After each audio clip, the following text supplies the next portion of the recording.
وہ آواز آ رہی ہے میری؟ السلام علیکم. میری آواز آ رہی ہے؟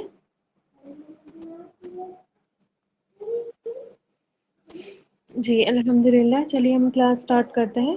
الحمد للہ رب العالمین والصلاة والسلام علی سید الانبیاء والمرسلین وعلی آلہ واصحابہ اجمعین اما بعد. اعوذ باللہ من الشیطان الرجیم. بسم اللہ الرحمن الرحیم. رب اشرح لی صدری ویسر لی امری واحلل عقدۃ من لسانی یفقہوا قولی. اللہم ارنا الحق حقا وارزقنا اتباعہ وارنا الباطل باطلا وارزقنا اجتنابہ یا رب العالمین. یا ربی لک الحمد کما ینبغی لجلال وجہک وعظیم سلطانک.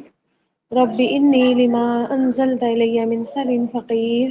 رب انی لما انزلت الی من خیر فقیر. رب انی لما انزلت الی من خیر فقیر.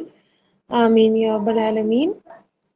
تو کل ہم نے الحمدللہ جنگ قادسیہ سٹارٹ کی تھی اور اس میں ہم نے دیکھا تھا کہ حضرت عمر نے کس طرح سے اس جنگ کے حالات بنے اور پھر انہوں نے حضرت عمر نے ایک فوج اکٹھی کی 20,000 مجاہدین کی. حضرت سعد بن ابی وقاص رضی اللہ تعالیٰ عنہ کو اس کا جنرل بنایا، اس کا کمانڈر بنایا. ایک عجیب واقعہ پیش آیا جس میں ہم نے دیکھا کہ کس طرح سے کچھ لوگ تھے جو 400 تھے اور 400 کی تعداد کے لوگ ان کو دیکھ کر حضرت عمر کو بہت زیادہ ناگواری گزری. اور ان کی ناگواری کا کیا سبب تھا؟ وہ ان کے جانے کے بعد حضرت عثمان حضرت علی رضی اللہ تعالیٰ عنہما کے دور میں پیش آیا تھا. پھر ہم نے دیکھا کہ کس طرح سے حضرت سعد رضی اللہ تعالیٰ عنہ نے حضرت عمر رضی اللہ تعالیٰ عنہ نے اتنی پیاری سی نصیحتیں حضرت سعد بن وقاص رضی اللہ تعالیٰ عنہ کو کی، کیونکہ وہ آپ صلی اللہ علیہ وسلم کے ماموں تھے، صحابی ہونے کا شرف ان کو حاصل تھا. اور ابھی ان کی فوج میں صحابیوں کے علاوہ بھی بہت سارے لوگ شامل تھے. تو کہیں ایسا نہ ہو کہ وہ ان کا جو ریلیشن آپ صلی اللہ علیہ وسلم سے تھا یا پھر صحابی ہونے کی جو رسپیکٹ تھی ایک، وہ غالب آ جاتی اور اصل کام رہ جاتا. تو اس وجہ سے انہوں نے بہترین نصیحتیں حضرت سعد بن ابی وقاص رضی اللہ تعالیٰ عنہ کو کی. اچھا، ظاہر ہے صرف کمانڈر ان چیف کو نصیحتیں نہیں کی جاتی بلکہ عام مجمع کو بھی، جو عام مجاہدین تھے 20,000 کا لشکر، اس کو بھی نصیحت کرنا ضروری ہوتا ہے. ٹھیک ہے، جس طرح بڑوں کو نصیحت کی جاتی ہے اسی طرح چھوٹوں کو بھی کیا کی جاتا ہے، سمجھایا جاتا ہے، ان کو بھی پیار سے بتایا جاتا ہے کہ تم نے بھی کیا کرنی ہے، اپنے کمانڈر کی بات ماننی ہے نا، اور جنگ کے میدان سے بھاگنا نہیں ہے. تو اس طرح انہوں نے جو عام مجاہدین تھے جو جنگ پر جا رہے تھے ان کو بھی کیا کیا، سمجھایا کہ اللہ تعالیٰ نے تم کو ضرب المثل بنایا ہے اور تمہاری باتیں بیان کی ہیں تاکہ ان کے ذریعے سے دلوں کو زندہ کرے. دل سینوں میں مردہ ہوتے ہیں، اللہ تعالیٰ انہیں زندہ کرتا ہے. عدل کی کچھ نشانیاں اور بشارتیں ہیں، یعنی کہ انصاف اور عدل کی کچھ نشانیاں ہیں اور کچھ بشارتیں ہیں، کچھ خوشخبریاں ہیں. اور نشانیاں کیا ہیں عدل کی؟ کہ انسان کے اندر حیا ہو، سخاوت ہو، وقار بھی ہو اور نرمی بھی ہو. ٹھیک ہے، حیا والا بھی ہو انسان، سخاوت سخی بھی ہو، ٹھیک ہے، دوسروں کے لیے اس کے اندر وقار بھی ہو، ایک گریز بھی ہو، اور ساتھ ہی اس کے اندر نرمی بھی ہو. اور اس کی بشارت رحمت ہے. ٹھیک ہے، خوشخبری کیا ہے؟ رحمت ہے. اور آپ کو پتا ہوگا کہ اللہ تعالیٰ کی جنت ہے، اس کی رحمت ہے سب سے بڑی. پھر عدل کا دروازہ عبرت ہے اور اس کی چابی زہد ہے. ٹھیک ہے، عدل کا دروازہ کیا ہے؟ عبرت ہے، کسی چیز سے سبق لینا ہے، اور اس کی چابی زہد ہے، یعنی کہ سمجھداری ہے. عبرت یہ ہے کہ دوسروں کی موت کو یاد کر کے اپنی موت کا خیال کرنا. ٹھیک ہے، دوسروں کی موت کو یاد کر کے اپنی موت کا خیال کرنا. ایک منٹ.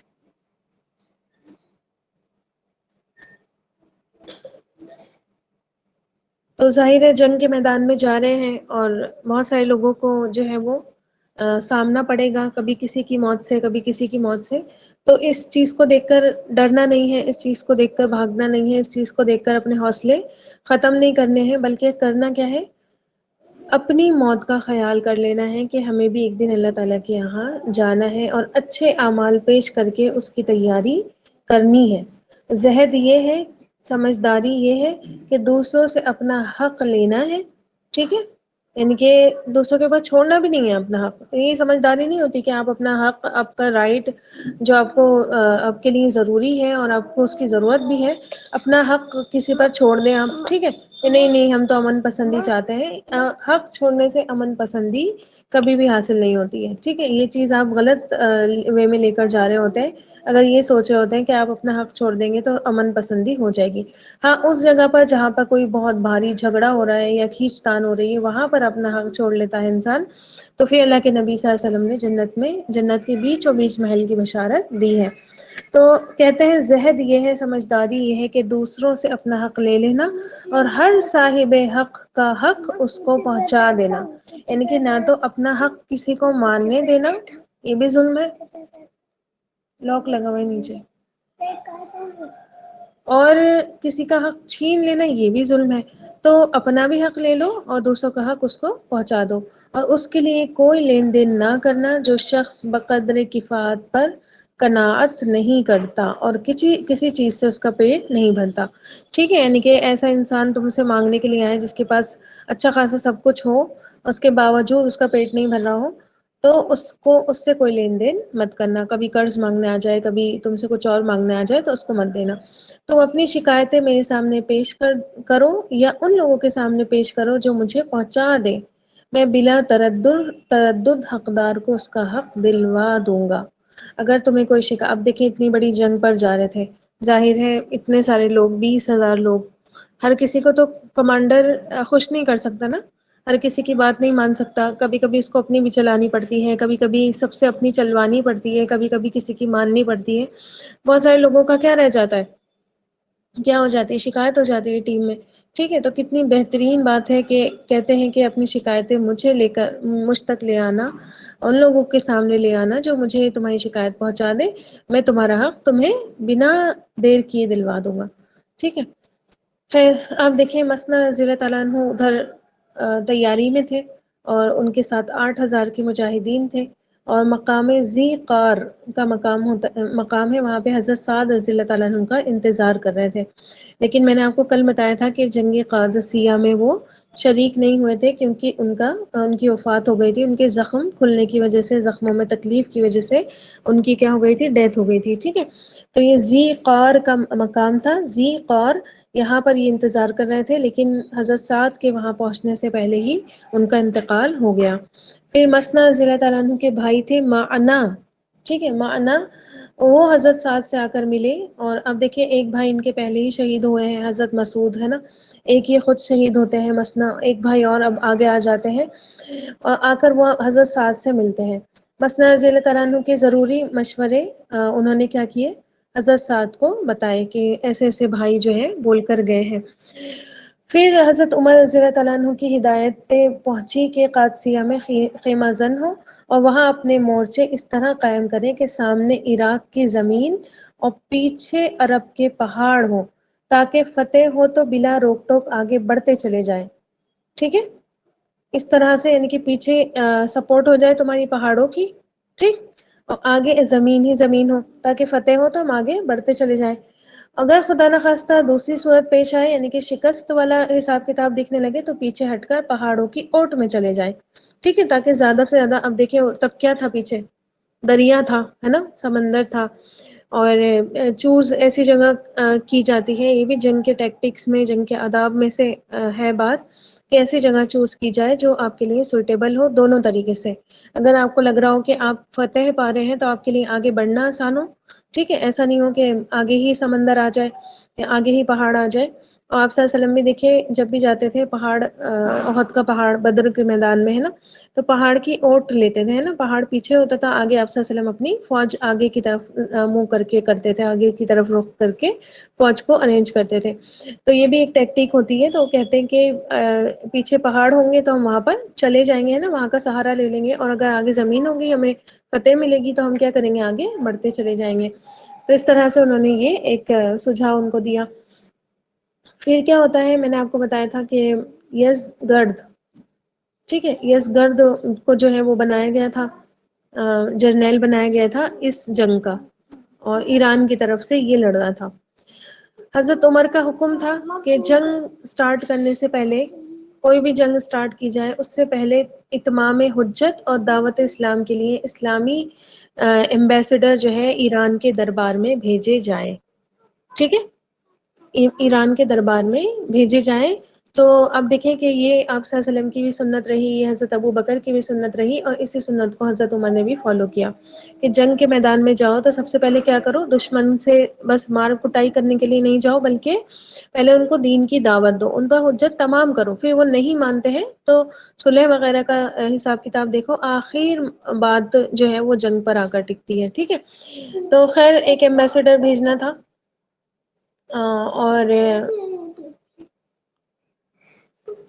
اس ان کے حکم کو فالو کرتے ہوئے یزگرد کے دربار میں 14 آدمی جو ہے بھیجے گئے، جو قد اور قامت میں، شکل و صورت میں، رعب اور دبدبے میں، بہادری میں، شجاعت میں، جنگ کی مہارت میں، عقل میں، فہم میں اور سیاست پالیٹک میں سارے عرب سے ممتاز تھے، ٹھیک ہے، بہت اچھے اچھے لوگ چن کر پورے ٹوٹل 14 لوگ بھیجے گئے، ٹھیک ہے، ایمبیسڈر بنا کے اس کے دربار میں۔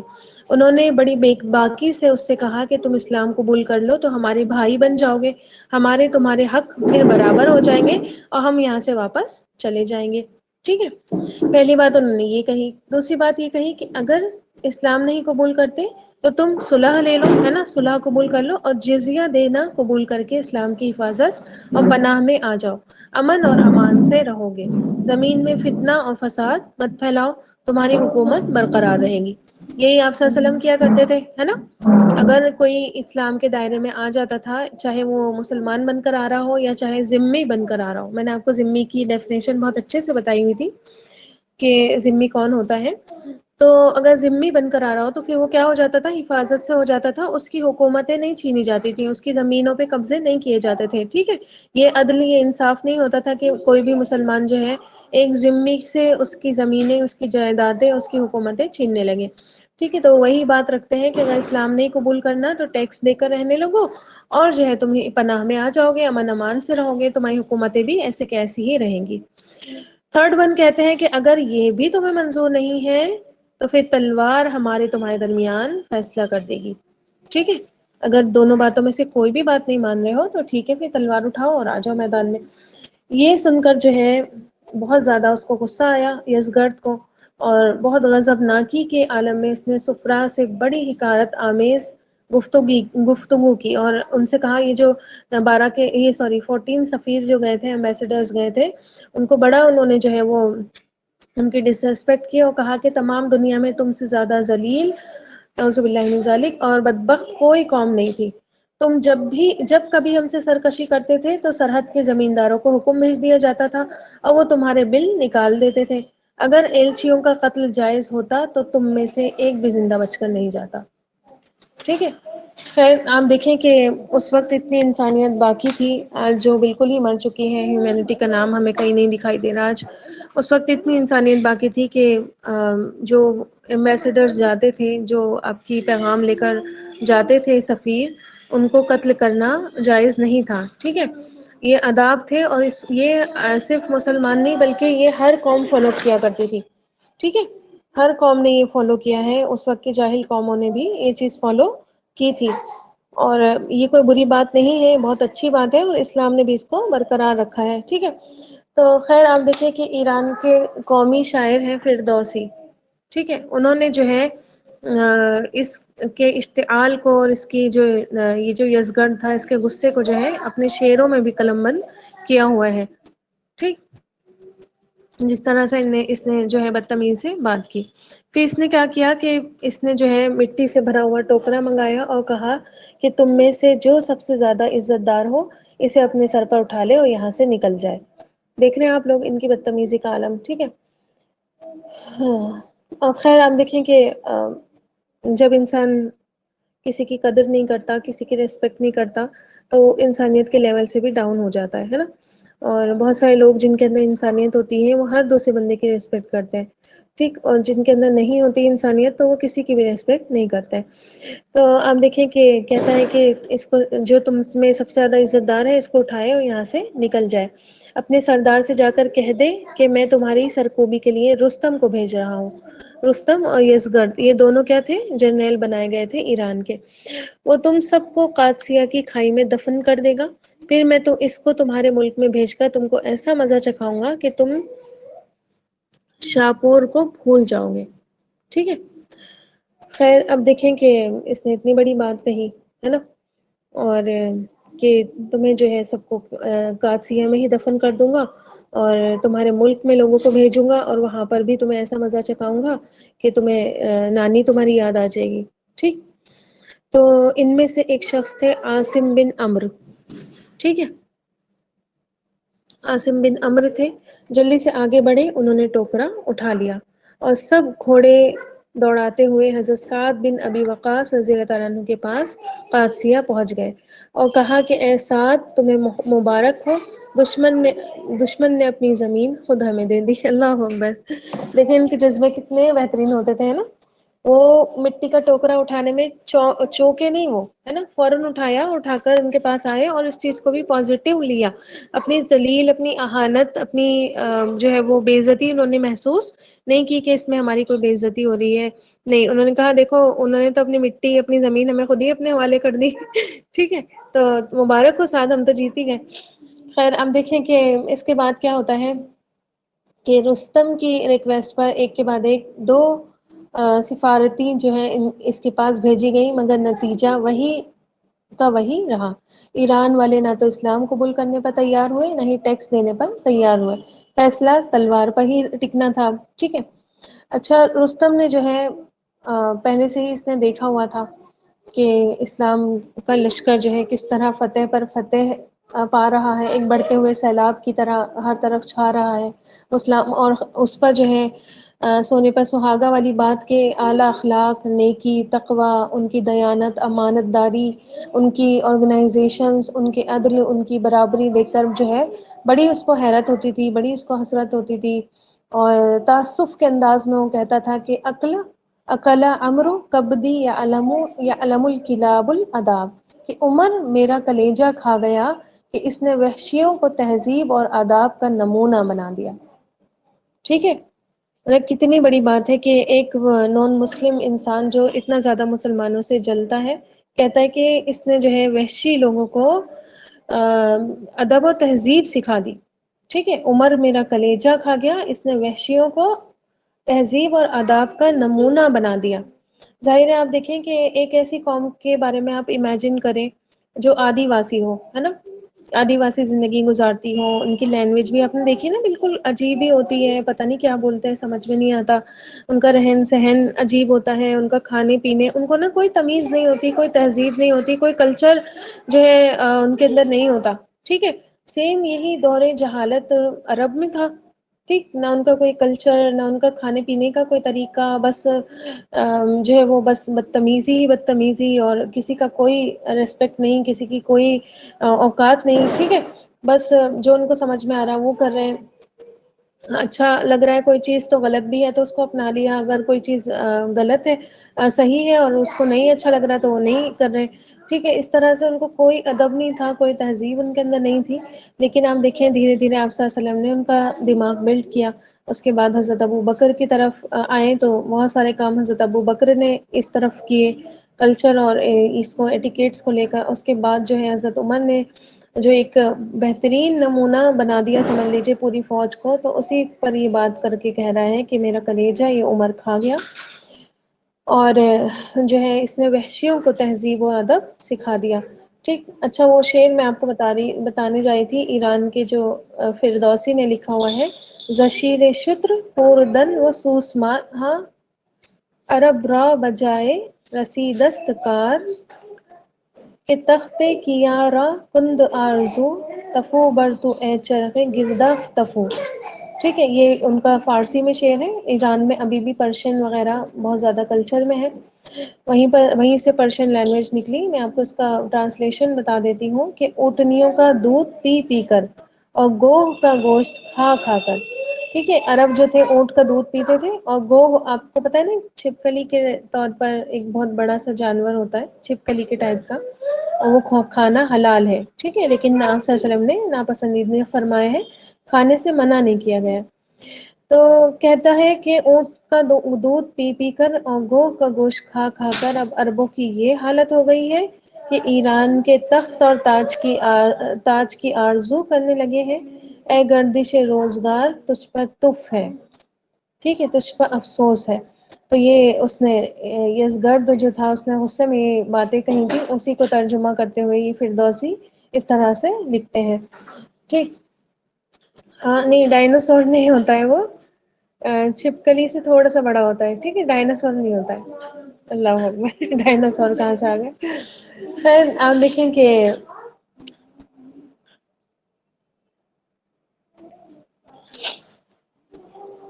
نہیں نہیں گرگٹ بھی نہیں ہوتا ہے، آپ نا گو کر کے سرچ کریے گا آپ کو دکھ جائے گا، ٹھیک ہے۔ عرب پالتے بھی ہیں اس کو، پلتا ہے وہ گھروں میں، ٹھیک ہے، اس کو کھایا بھی جاتا ہے۔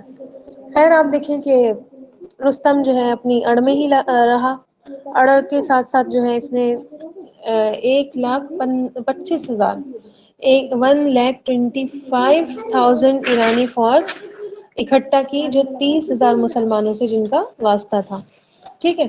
ظاہر ہے بالکل کتنے ہو گئے، ڈبل کیا یہ تو مطلب کافی زیادہ ہو گئے ہے نا، 200 شاید پرسنٹ بڑھ گئے یہ۔ اب آپ دیکھیں کہ ظاہر انسان کو لگتا ہے اپنی تعداد پر ہی گھمنڈ ہوتا ہے نا، جو نان مسلم ہوتے ہیں ان کو اپنی تعداد پہ زیادہ گھمنڈ ہوتا ہے، اپنے اسلحے پر، اپنے ہتھیار پر، ان چیزوں پر۔ مسلمان اپنے ایمان پر جو ہے جا کر لڑتا ہے، ٹھیک۔ خیر اب دیکھیں کہ بہت ساری فوج، ہر قسم کا ان کے پاس ہتھیار، ہر قسم کے ویپنس کا سامان جو ہے انہوں نے جو ہے اپنے بہترین جنرل کی سرکردگی میں میدان میں اترے، تاکہ عرب طاقت کا ہمیشہ کے لیے خاتمہ کر دیا جائے۔ ان 30,000 کے 30,000 کو یہیں پر دفن کر دیا جائے اور آگے بڑھ کر جو ہے پورے عرب کو صفحہ ہستی سے مٹا دیا جائے۔ لیکن آپ دیکھیں کہ مسلمانوں کو اخلاقی اور ایمانی برتری حاصل تھی۔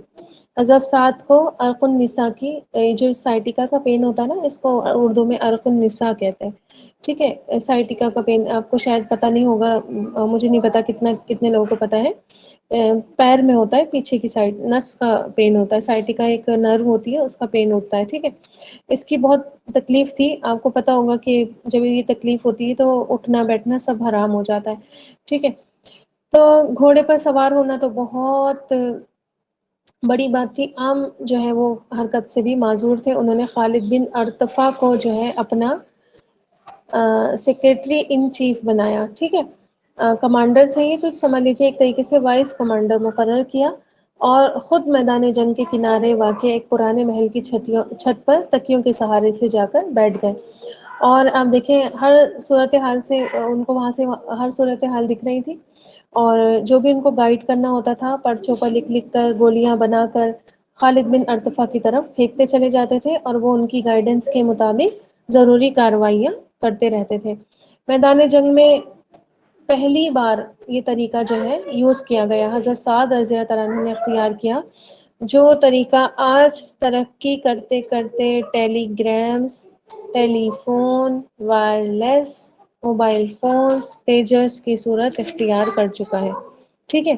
اور آپ دیکھیں کون سی مووی تھی وہ، شاید اسٹار وارس ہے، آپ نے پتہ نہیں دیکھی ہوگی یا نہیں دیکھی ہوگی۔ بہت سارے، ایک تو یہ حضرت خالد بن ولید رضی اللہ تعالیٰ عنہ کے ٹیکٹکس اس میں دکھائے گئے ہیں، پھر یہ حضرت سعد رضی اللہ تعالیٰ عنہ کا طریقہ بھی انہوں نے کاپی اس میں کیا ہوا ہے، ٹھیک ہے۔ تو یہی سارے طریقے جو ہے کاپی کر کے پھر جو ہے نان مسلمز دیکھیں کتنی ترقی پر چلے گئے۔ حضرت عمر نے فوج کے ساتھ بہت سارے ڈاکٹرز بھی بھیجے تھے، ٹھیک ہے، بہت سارے ڈاکٹرز کے علاوہ انہوں نے پوئٹس، خطیب اور قاری بھی بھیجے تھے۔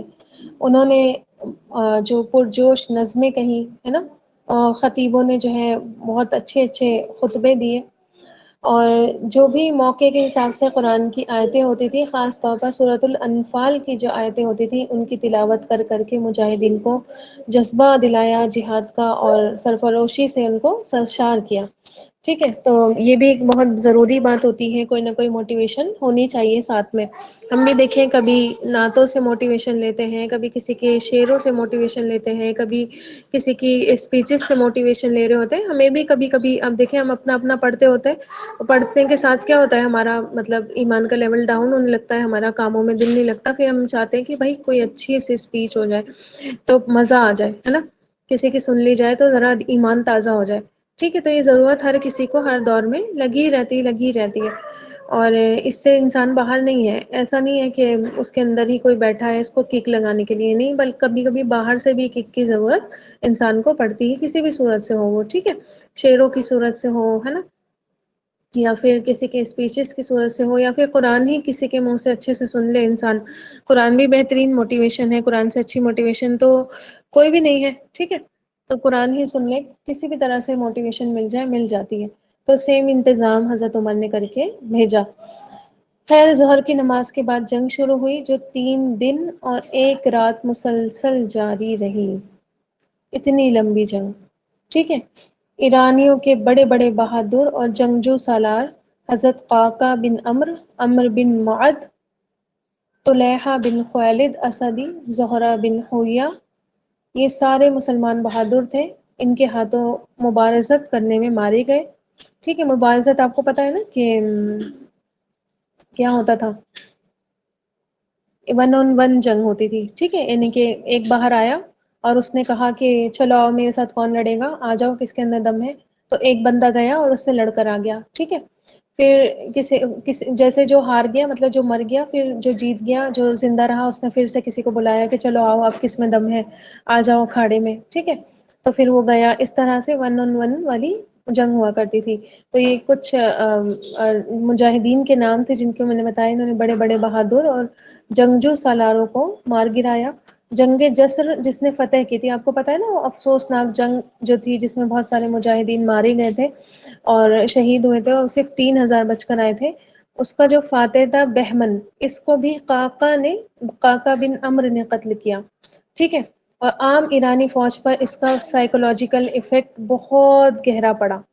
ٹھیک ہے، لیکن اس کے باوجود بھی جو ہے ایرانی فوج اور اس کے بڑے بڑے افسر جو تھے بہت ہی دل سے لڑتے رہے. اس سے پہلے نہ تو کبھی 30,000 مسلمان فوج کسی ایک ساتھ میدان میں اتری تھی، اور نہ ایرانی یا کوئی دوسری مخالف فوج 1.25 لاکھ کی تعداد میں ان کے مقابلے میں آئی تھی. نہ ہی کوئی جنگ لگاتار 3 دن 1 رات جاری رہی تھی. اپنی قسم کی، اپنے ٹائپ کی یہ پہلی اتنی زیادہ خون ریز، ہلاکت خیز اور 2 قوموں یا سمجھ لیں کہ 2 دینوں کے درمیان فیصلہ کن جنگ تھی. ٹھیک. خیر ایرانی اس وقت اس معرکے میں بھی بہت سارے ہاتھی لے آئے تھے سدھائے ہوئے. انہوں نے بھی بڑی تباہی مچائی. ٹھیک، جیسے اس سے پہلے جنگ جسر میں انہوں نے مچائی تھی، اس موقع پر بھی بہت تباہی انہوں نے مچائی. لیکن آخرکار بڑے بڑے مجاہدین نے نیزوں سے ان کی آنکھیں پھوڑی. اس بار تیار ہو کر گئے تھے، ہے نا، پتا تھا ایسا کریں گے یہ لوگ. ٹھیک، تو تیاری سے گئے تھے اور نپٹنے کا انتظام لگا کر گئے تھے کہ کرنا کیا ہے ان کے ساتھ. ٹھیک، تو ہاتھیوں کی جو ہے انہوں نے آنکھیں نیزوں سے توڑی، تلواروں سے ان کی سونڈیں کاٹی، اور تیروں کی بوچھاڑ سے جو ہے وہ جو ان کے اوپر بیٹھا ہوتا تھا ایک ہاتھی چلانے والا، اس کو قتل کیا. ہودے الٹے. نتیجہ یہ ہوا کہ پورے جو ہاتھی تھے اپنی فوج کو رونتے ہوئے، کیونکہ پیچھے پہاڑ تھا نا. ٹھیک ہے، سامنے پہاڑ تھا، ادھر ہاتھی نہیں جا سکتا تھا. ہاتھی جب بھاگتا ہے میدان میں بھاگتا ہے. دیکھیں یہ بھی کتنی اچھی ان کی تیاری رہی کہ انہوں نے پیچھے پہاڑ سلیکٹ کیے. ہاتھی میدان میں بھاگتا ہے تو ادھر بھاگنے کی بجائے الٹا وہ ادھر ہی بھاگ گئے اور اپنے ہی فوج کو رونتے ہوئے وہ بھاگ نکلے. ایرانی سپہ سالار رستم خود بھی بہت بہادری سے لڑا، لیکن آخر بھاگنے کی کوشش میں ایک مسلمان مجاہد بلال بن علقمہ کے ہاتھوں قتل ہو گیا. ٹھیک ہے، اور جیسے ہی رستم قتل ہوتا ہے سارے کے ساری ایرانی فوج بھاگ کھڑی ہوتی ہے. آگے بات سمجھ میں. اچھا، اس جنگ میں بہت سے واقعات ہوئے تھے جو ایمان افروز تھے. ان شاء اللہ تعالی اس کو ہم نیکسٹ کلاس میں دیکھیں گے کہ کیا ہوا تھا اور کیا نہیں ہوا تھا. خیر یہاں پر آپ ایک چیز بہت گہری والی بات جو نوٹ کرنے کی ہے وہ یہ کہ سعد بن ابی وقاص کمانڈر تھے، لیکن عملاً اس جنگ میں انہوں نے حصہ نہیں لیا. نہ انہوں نے کوئی تیر چلایا، نہ انہوں نے کوئی تلوار چلائی، نہ ہی کوئی نیزہ انہوں نے چلایا، کیونکہ اس وقت جو ہے یہ معذور تھے. لیکن فردوسی جو ابھی میں جس شاعر کا نام لیا تھا، اس کی ایرانی عصبیت نے یہ گوارا نہیں کیا کہ ایرانی سپہ سالار رستم مسلمان سپہ سالار سعد کے سوا کسی کمتر درجے کے مجاہد کے ہاتھوں مارا جائے. ٹھیک ہے، تو یہ ایران کا ہے تو اس نے جو ہے شاہ نامے میں اپنے رستم اور سعد کی آپسی جنگ کا نقشہ کھینچا ہے. تو لیکن خیر یہ غلط ہے نا. اور حضرت سعد میدان میں آئے ہی نہیں تھے. اور اس میں اس نے لکھا ہے اپنے شعروں میں کہ رستم حضرت سعد رضی اللہ تعالیٰ عنہ کی تیر سے بے خطا ہی مارا گیا. اور یہ سعد جو تھے یہ ماہر تیر انداز تھے، انہوں نے تیر پھینک کر مارا تھا اس کو، اور وہ جو ہے وہاں پر گر گیا تھا، اس کی کوئی خطا نہیں تھی، بے خطا مارا گیا. خیر یہ تو اس کی اپنی وہ ہے، چپل کش ہے. ہمیں جو روایتوں سے ملتا ہے اپنی، وہ یہی ہے کہ حضرت سعد رضی اللہ تعالیٰ عنہ نے اس جنگ میں صرف کمانڈ سنبھالی تھی اور ہدایتیں دی تھی، باقی مسلمانوں نے خود اس میں جنگ کی تھی. اچھا، کل میں نے آپ سے کہا تھا کہ سکندر کو بہت وہ فیم حاصل ہے نا، بہت زیادہ اس کو بڑے بڑے اس کے قصیدے گائے جاتے ہیں اس کی شان میں کہ اس نے پوری دنیا کو فتح کیا ہوا تھا. اس کو کمپیئر کیا جاتا ہے نا. اور اتنا بڑا اس کو لقب ملا ہوا ہے کہ وہ کیا تھا، فاتح اعظم تھا، ہے نا، سکندر اعظم تھا. ٹھیک. اب دیکھیں کہ ایک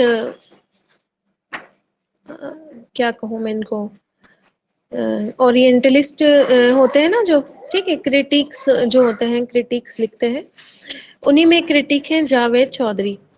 انہوں نے یہ چیز لکھی ہے اور بہت اچھی بہترین ان کی ریسرچ، اور بہت ہی پیارا سا ایک میسج، اور دونوں میں کمپیئر سمجھ میں آ جاتا ہے کہ اصل میں سکندر اعظم کون تھا، ہے نا. مقدونیہ کا الیگزینڈر یا تاریخ اسلام کے حضرت عمر فاروق رضی اللہ تعالیٰ عنہ.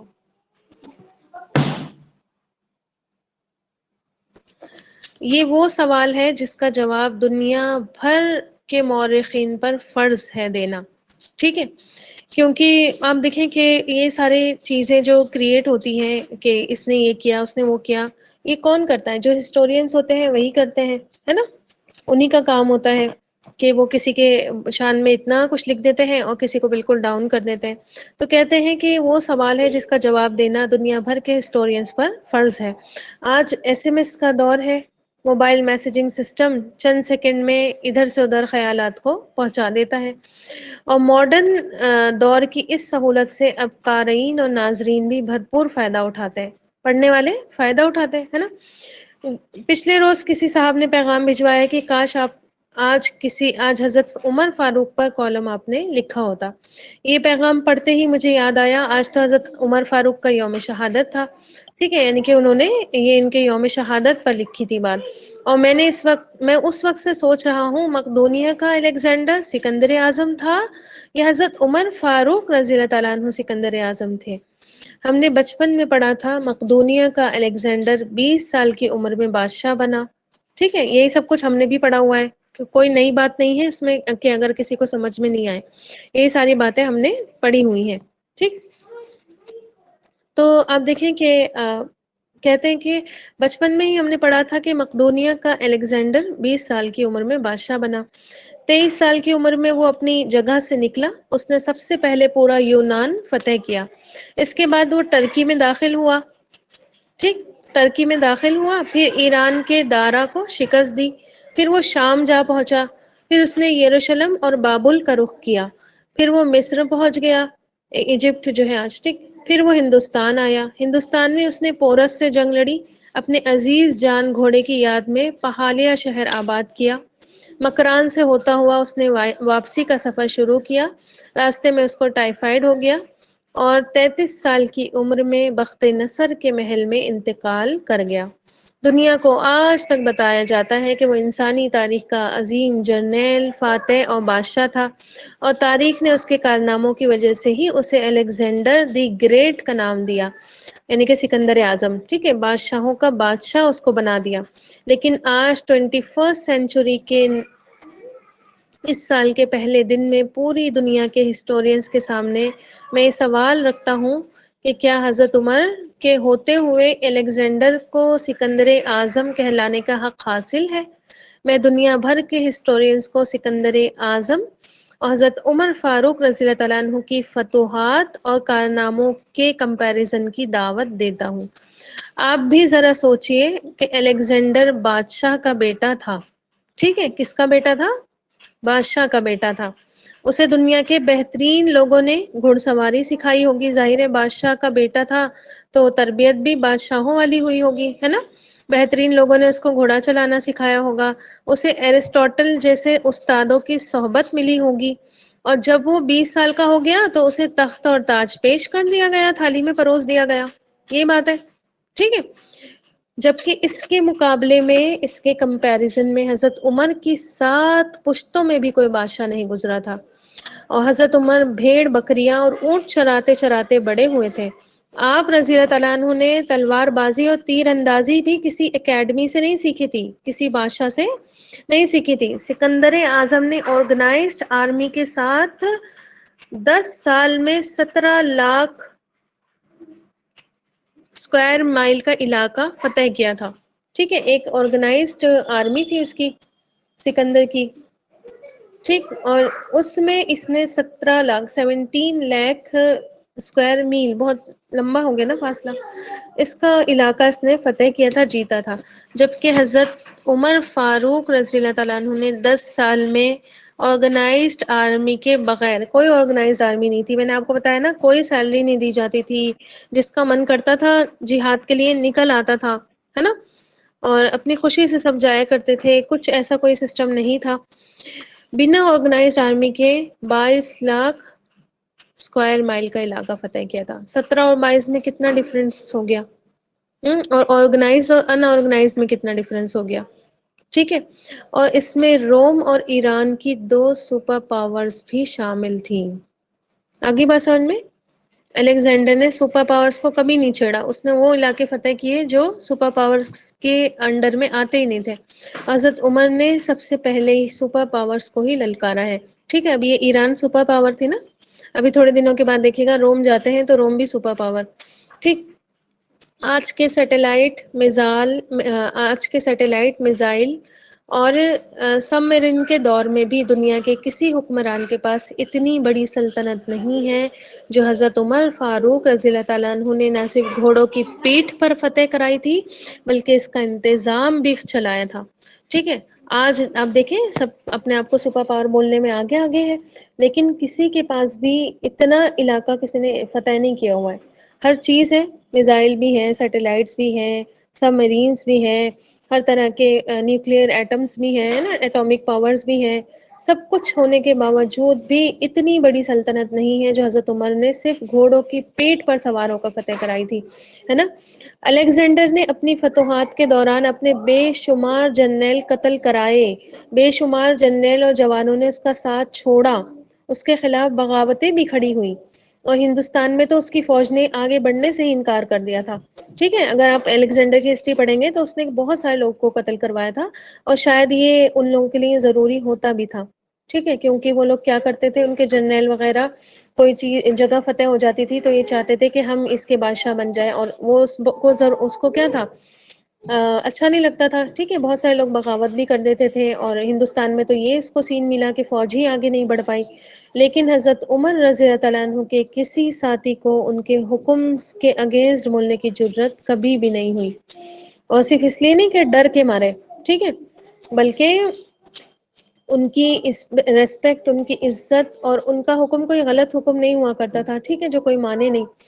وہ ایسے کمانڈر تھے کہ آپ نے عین میدان جنگ میں عالم اسلام کے سب سے بڑے سپہ سالار حضرت خالد بن ولید رضی اللہ تعالیٰ عنہ کو معزول کر دیا تھا، اور کسی کو یہ حکم ٹالنے کی جرت نہیں ہوئی تھی۔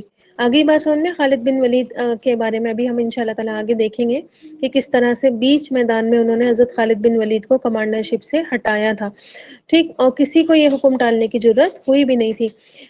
اور حضرت عمر نے سعد بن ابی وقاص کو کوفہ کی گورنرشپ سے ہٹایا تھا، آپ نے حارث بن قاب رضی اللہ تعالیٰ عنہ سے گورنرشپ واپس لی تھی، آپ نے حضرت عمر بن عاص رضی اللہ تعالیٰ عنہ کا مال ضبط کر لیا تھا، اور آپ نے حمص کے گورنر کو واپس بلا کر اونٹ چرانے پر لگایا تھا، لیکن کسی کو بھی یہ اجازت، کسی نے بھی ان کے فرمان کی عدولی نہیں کی، کسی نے بھی ان کے فرمان کو ٹالنے کی یا اس کے اگینسٹ جانے کی جرت نہیں کی، ٹھیک ہے؟ کیونکہ دیکھیں یہ جو ہٹانے کی میں باتیں کر رہی ہوں یہ انشاءاللہ تعالیٰ آگے آئیں گی، ٹھیک ہے؟ کہ کیوں یہ سارے کام ہوئے تھے، اور پھر آپ کو حکمت پتہ چلے گی حضرت عمر کی بھی. اور پھر آپ یہ بھی دیکھیں گی کہ یہ بڑے بڑے صحابہ اکرام ہیں جن کو ہٹایا گیا تھا، لیکن اس صحابہ اکرام ہونے کے باوجود انہوں نے حضرت عمر کا حکم ٹالنے سے جو ہے یہ نہیں کہا کہ ہم نہیں مانیں گے، ہوتے کون ہو تم، ہے نا، آئے بڑے. ٹھیک ہے، اس طرح سے انہوں نے نہیں کیا بلکہ فوراً ہی ان کی بات مان لی تھی.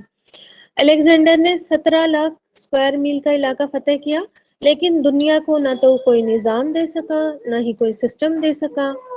ٹھیک ہے، جبکہ حضرت عمر نے دنیا کو ایسے ایسے سسٹم دیے جو آج تک پوری دنیا میں رائج ہیں.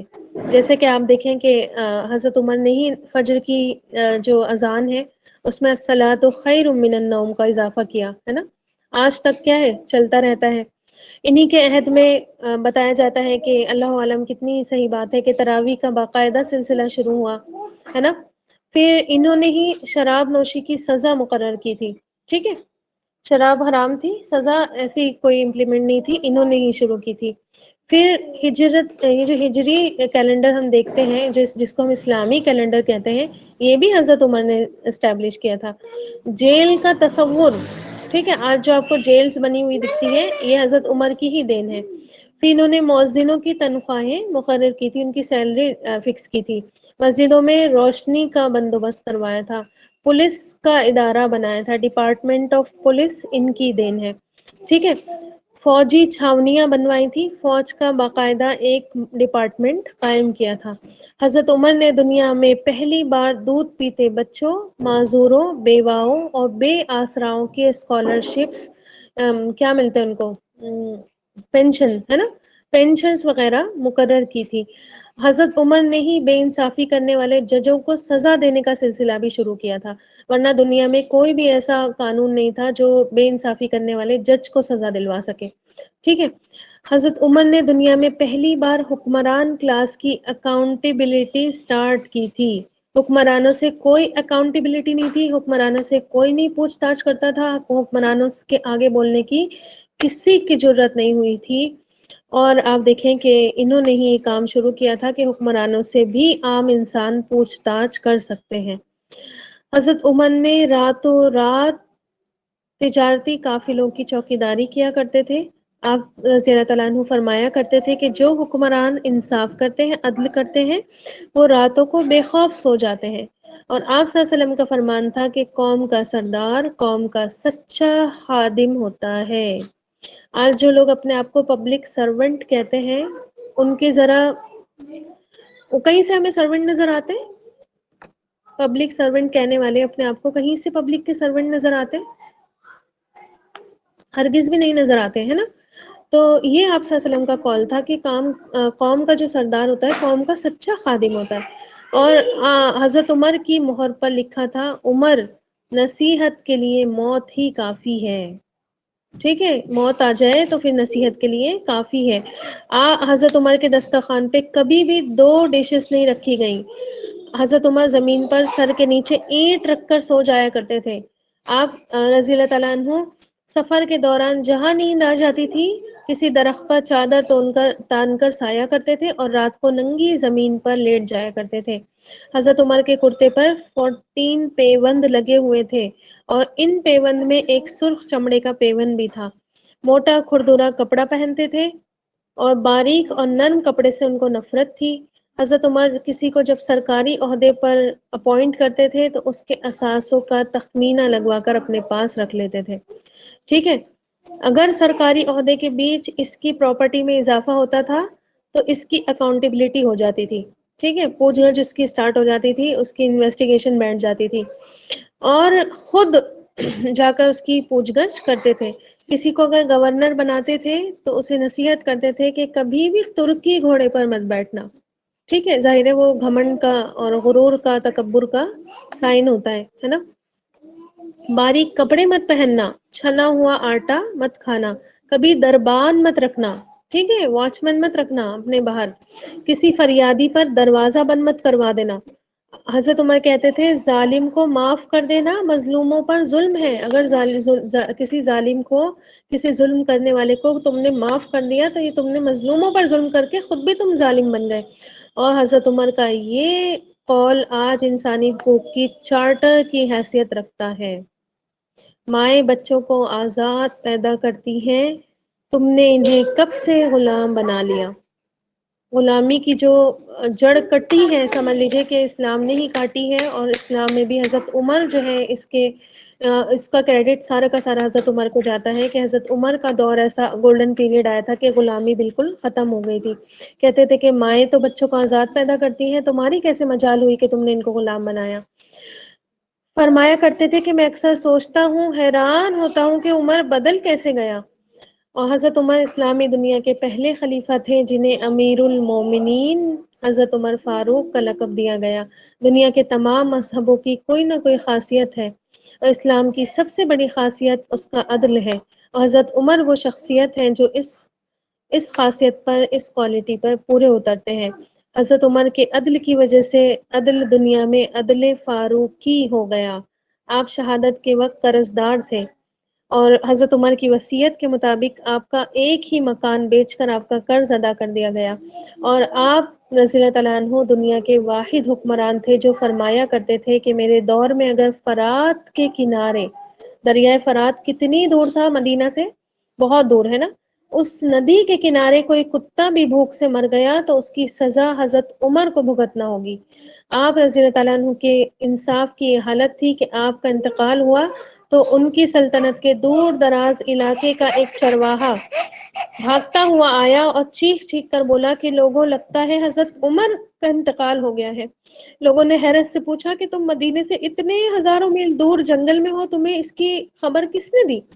تو چرواہا بولا، جب تک حضرت عمر زندہ تھے میری بھیڑیں جنگل میں بے خوف پھرتی تھیں اور کوئی درندہ ان کی طرف آنکھ اٹھا کر نہیں دیکھتا تھا، لیکن آج پہلی بار ایک بھیڑیا میری بھیڑ کا بچہ اٹھا کر لے گیا۔ میں نے بھیڑیے کی اس جرت سے جان لیا کہ آج دنیا میں حضرت عمر موجود نہیں ہے۔ اللہ اکبر! ایسا انصاف کہ جانور بھی کوئی قائم کر کے دکھایا، ایسا انصاف کہ جانور بھی جو ہے اس کو فالو کرنے پر مجبور ہو جائے۔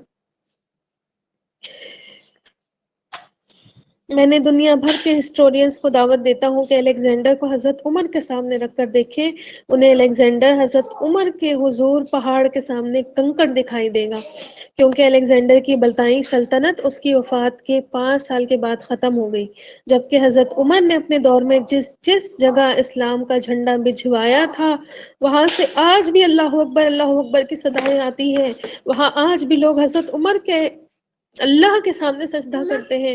دنیا میں الیگزینڈر کا نام صرف کتابوں میں سمٹ کر رہ گیا ہے، جبکہ حضرت عمر کے بنائے نظام دنیا کے 245 کنٹریز میں آج بھی کسی نہ کسی شکل میں موجود ہے۔ آج بھی جب کسی پوسٹ آفس سے کوئی لیٹر نکلتا ہے، پولیس کا کوئی سپاہی وردی پہنتا ہے، کوئی فوجی جوان 6 ماہ کی چھٹی پر جاتا ہے، یا پھر حکومت کسی بچے، کسی معذور، کسی بیوہ، بے آسرا شخص کو پینشن دیتی ہے، تو وہ معاشرہ، وہ سوسائٹی بے اختیار حضرت عمر کو گریٹ تسلیم کرتی ہے، انہیں ہسٹری کا سب سے بڑا سکندر مان لیتی ہے، سوائے ان مسلمانوں کے جو آج احساس کمتری کے شدید احساس میں کلمہ تک پڑھنے سے پہلے دائیں بائیں دیکھتے ہیں۔ اللہ اکبر! کہتے ہیں لاہور کے مسلمانوں نے ایک بار انگریز سرکار کو دھمکی دی تھی کہ اگر ہم گھروں سے نکل پڑے تو تمہیں چنگیز خان یاد آ جائے گا۔ اس پر جواہر لال نہرو نے مسکرا کر کہا تھا، افسوس! آج چنگیز خان کی دھمکی دینے والے مسلمان یہ بھول گئے کہ ان کی تاریخ میں ایک عمر فاروق بھی تھا۔ ہم آج بھی یہ بھولے ہوئے ہیں کہ ہم میں ایک حضرت عمر فاروق بھی تھے، جن کے بارے میں آپ صلی اللہ علیہ وسلم نے فرمایا تھا کہ اگر میرے بعد کوئی نبی ہوتا تو وہ حضرت عمر ہوتا۔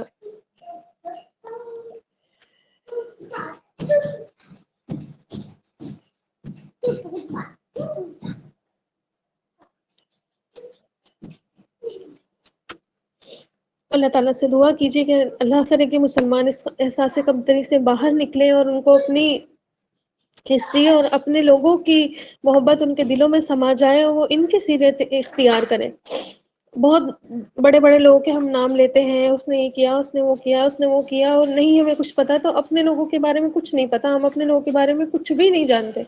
آج تک تو یہی حالات تھا، الحمدللہ اللہ تعالیٰ نے توفیق دی، چھوٹی سی ایک کوشش رہی ہماری کہ ہم اس طرف آئے، اور اللہ نے دل میں یہ بات ڈالی کہ ان سیرت پڑھانے کے بعد صحابہ کی سیرت نہیں پڑھائی تو پھر کیا کیا؟ کچھ نہیں کیا. اصل تو یہی تھے سیرت کو لے کر آپ صلی اللہ علیہ وسلم کی آگے چلنے والے ہمارے لیے. کبھی کبھی ایسا ہوتا ہے نا کہ ہمیں بتا دیا جاتا ہے کہ ایک بندہ بہترین آئیڈیل ہے آپ کے لیے، لیکن ہمیں آس پاس تو کوئی دکھائی نہیں دیتا کہ بھائی اگر اتنے بہترین آئیڈیل ہیں تو کوئی نہ کوئی تو اس کو فالو کر رہا ہوتا نا، ہمیں تو کوئی نہیں دکھائی دے رہا. تو جب ہم صحابہ کرام کو دیکھتے ہیں تب ہمیں پتہ چلتا ہے کہ کسی بھی اینگل سے صحابہ کرام نے آپ صلی اللہ علیہ وسلم کی سنت کے اگینسٹ نہیں چلے. آپ صلی اللہ علیہ وسلم کی سنت پر عمل کر کے انہوں نے پروف کر کے دکھایا کہ ہاں نبی کریم صلی اللہ علیہ وسلم واقعی میں جو ہے وہ نمونہ ہے ہمارے لیے بہترین. آ رہی بات سمجھ میں؟ تو یہ جب ہم ان کی زندگی پڑھتے نہیں ہیں تبھی تو ہماری آنکھیں بند ہی رہتی ہیں نا. زندگی بھر ہم کہتے ہیں کہ بھائی کوئی تو دکھتا نہیں ہمیں، ٹھیک ہے، جن کو دیکھنا ہے ان کو ہم دیکھنا ہی نہیں چاہتے. آگے بات سمجھ میں؟ تو دعا کیا کریں اللہ تعالیٰ سے کہ اللہ تعالیٰ ان کی سیرت اپنانے والا ہمیں بنا دے. اللہ ہم پڑھ تو رہے ہیں، اللہ تعالیٰ ان کی زندگیوں پر ہمیں چلا دے. ایسے ہی احساس کمتری میں ہم ڈوبے ہوئے ہیں بہت زیادہ. ہمیں کیا کہوں میں کہ کتنی پستیوں میں ہم چلے گئے ہیں. اللہ اکبر، کس طرح اللہ تعالیٰ نے شان اور عظمت بڑھائی ہوئی تھی اس قوم کی، بس اپنی جھوٹی شان بنانے میں لگے ہوئے ہیں.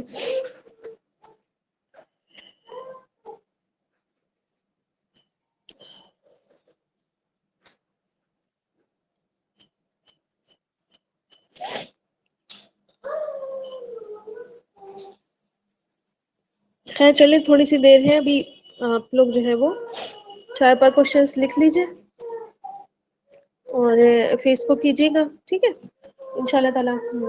نوٹ ڈاؤن کریے گا، لیکچر سنیے اور پھر اس کو نوٹ ڈاؤن کریے. ایک بار میں کافی نہیں ہوتی بات، ٹھیک ہے، جب تک آپ دوبارہ وہ بات نہیں سنتے آپ کے دل میں نہیں اترتی اور گھر نہیں کرتی دل میں، ٹھیک ہے. اس کو بار بار ریپیٹ کیا کریں اور تاکہ آپ کے دل میں وہ باتیں گھر کر جائے، ٹھیک، ان شاء اللہ تعالیٰ. تو کہاں تک ہوا تھا ہمارا لاسٹ کوشچن؟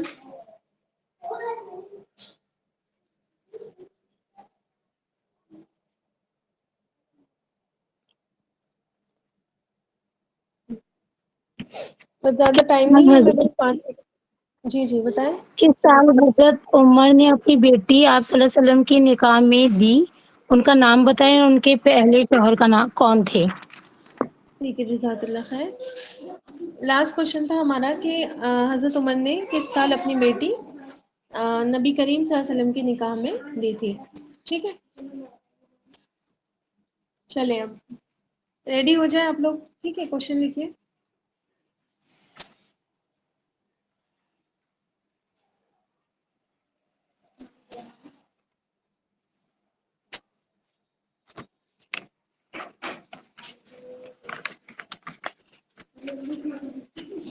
لکھیے مسجد عمر کس جگہ موجود ہے؟ کوشچن لکھیے مسجد عمر کس جگہ موجود ہے؟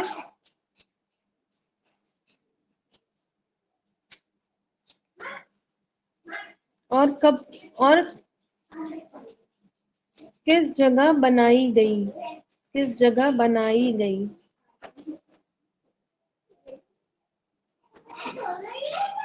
مسجد عمر کس جگہ موجود ہے اور کس جگہ بنائی گئی؟ ٹھیک ہے.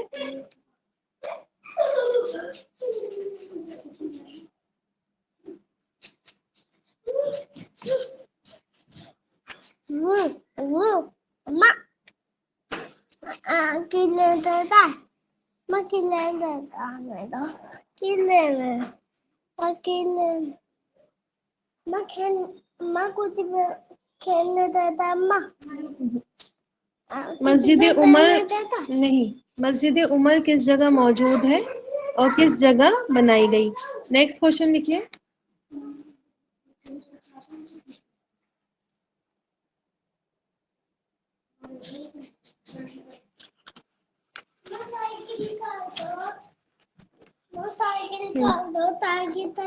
لکھیے صلح حدیبیہ. بیٹے 2 منٹ رک جائیے بس، کلاس اینڈ ہونے کی. صلح حدیبیہ کے کس واقعے سے، صلح حدیبیہ کے کس واقعے سے حضرت عمر شرمندہ رہتے؟ صلح حدیبیہ کے کس واقعے سے حضرت عمر شرمندہ رہتے؟ اور کیا کفارہ ادا کرتے؟ اور کیا کفارہ ادا کرتے؟ صلح حدیبیہ کے کس واقعے سے حضرت عمر شرمندہ رہتے اور کیا کفارہ ادا کرتے؟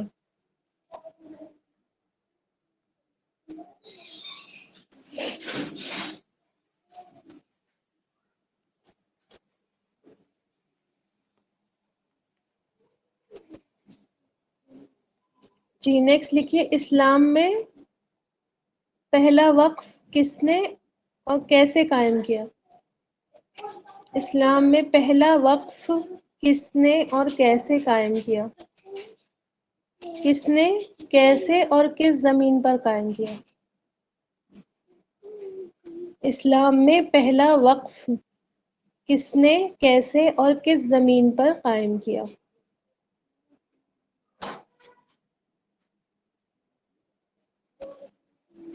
ٹھیک ہے،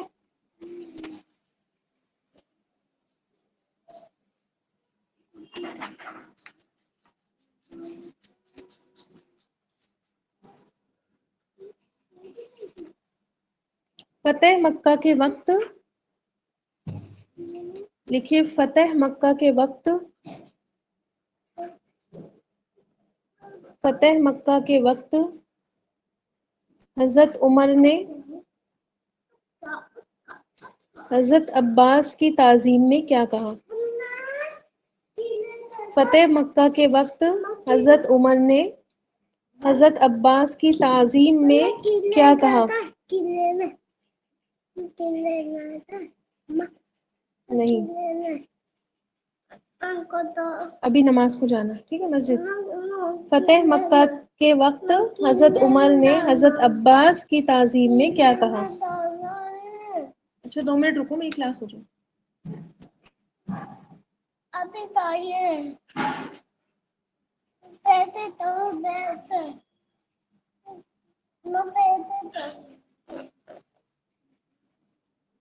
نیکسٹ کوشچن لکھیے،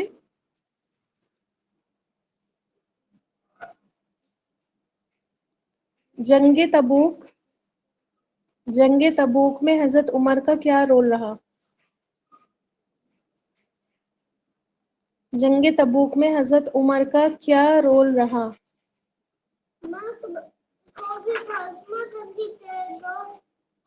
اچھا بیٹے، کاپی پھاڑیں گے آپ ہماری؟ ادھر آئیے بیٹے، میں بچہ بس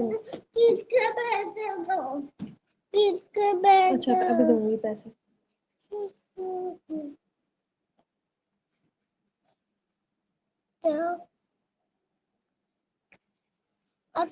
لاسٹ کوشچن لکھ لیجیے، واقعہ ایلا کب اور کیوں پیش آیا؟ کب اور کیوں پیش آیا؟ واقعہ ایلا کب اور کیوں پیش آیا؟ اور حضرت عمر نے اپنی بیٹی کے ڈیفینس کیا یا نہیں کیا؟ ٹھیک ہے، واقعہ ایلا کب اور کیوں پیش آیا؟ حضرت عمر نے اپنی بیٹی کا ڈیفینس کیا یا نہیں؟